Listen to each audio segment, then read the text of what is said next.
Drama serial पामाल में मलका को रजा के मर जाने के बाद यह मालूम ही ना था कि शहूद उससे शादी करने के लिए राजी हो जाएगा।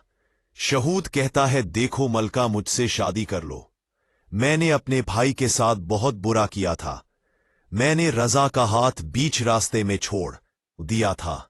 अगर मैं उसका हाथ थाम लेता तो आज मेरा भाई जिंदा होता। मलका हैरान होकर कहती है, आप यह कैसी बातें कर रहे हैं शहूद भाई? मैं आपको शौहर की नजर से कभी नहीं देख सकती। रज की जगह कोई नहीं ले सकता। शहूद हाथ जोड़कर कहता है, मलका प्लीज मान जाओ, मैं अपने भाई रजा के साथ बहुत बुरा कर चुका हूं।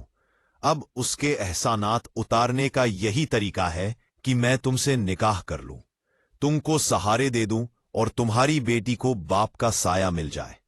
मलका सोच में पड़ जाती है और धीमी आवाज में कहती है, शहूद भाई, आपने मेरे सर पर बहुत बड़ा बोझ रखा दिया है।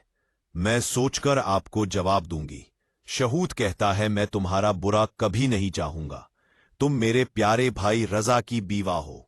रजा मेरे ख्वाब में आया था और उसने कहा था कि मलका को सहारे की जरूरत है, इसलिए उससे निकाह कर लो। ये सुनकर मलका खामोश हो जाती है। उस रात जब वह सोती है तो रजा उसके ख्वाब में आता है।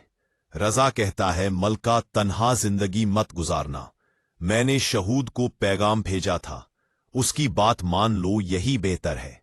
मलका डर कर उठ बैठती है। अगले ही दिन मलका और शहूद का निकाह हो जाता है। निकाह के बाद शहूद अपनी बीवी सूफिया से माफी मांगता है।